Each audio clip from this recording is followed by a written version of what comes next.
কিছু মানুষ মনে করে মানুষকে দেখে হিংসে করলে জ্বললেই বুঝি সুখ পাওয়া যায়। আর আমি মনে করি মানুষকে দেখে জ্বললে হিংসে করলে মানুষের মনের শান্তি হারিয়ে যায়। যে সম্পর্কের মাঝে সম্মান, ভালোবাসা আর বিশ্বাস থাকে না, পৃথিবীর কোনো শক্তি দিয়েও সে সম্পর্ক টিকিয়ে রাখা যায় না। যেই বউ শ্বশুর শাশুড়ি নিয়ে খায় না, তার থাকে একটা বদনাম। আর যে বউ শ্বশুর শাশুড়ি নিয়ে, দেবর ননদ নিয়ে, সবাইকে নিয়ে খায়, তার থাকে হাজারটা বদনাম। কোনো মানুষের যখন হাত পা থাকে না, সে যখন আর কারো কাজে লাগে না, তখন সেই মানুষটারও আর কোনো মূল্য থাকে না। হোক সে বাবা মা, প্রিয় স্ত্রী অথবা স্বামী। প্রতিটা ছেলের কাছে তার মায়ের চেয়ে যাকে বেশি ভালো মনে হয়, সে হলো তার শাশুড়ি। এটা আপনার বা আমার কথা নয়। প্রতিটা ছেলেই বিয়ের পরপর তার আচরণ দিয়ে, কর্ম দিয়ে এটাই প্রমাণ করে। যার হাত নেই, পা নেই, চোখ নেই, এই পৃথিবীর জন্য সে মৃত। ভালোবাসাটা সারা জীবন ভালোবাসা থাকে না, কিন্তু ঘৃণাটা সারা জীবন ঘৃণাই থেকে যায়। কোনো মানুষই বুড়ো হতে চায় না, সবাই সুন্দর থাকতে চায়।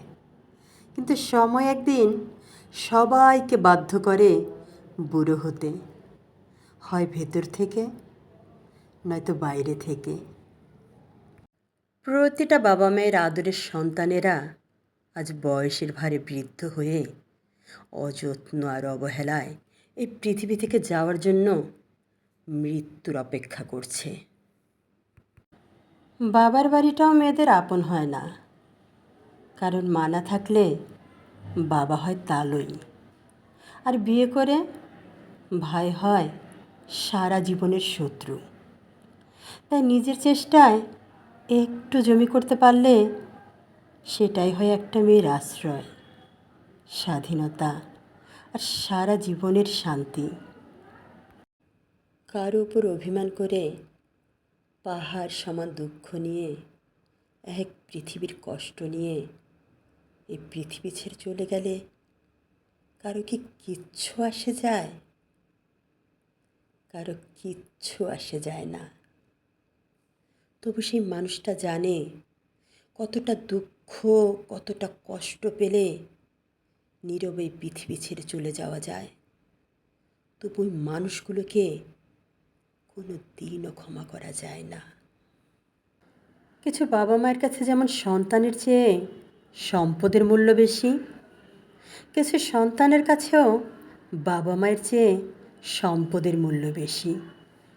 তবে আমার কথা হলো একটাই, সন্তান স্বার্থপর হতে পারে, কিন্তু বাবা মায়ের তো স্বার্থপর হওয়া সাজে না।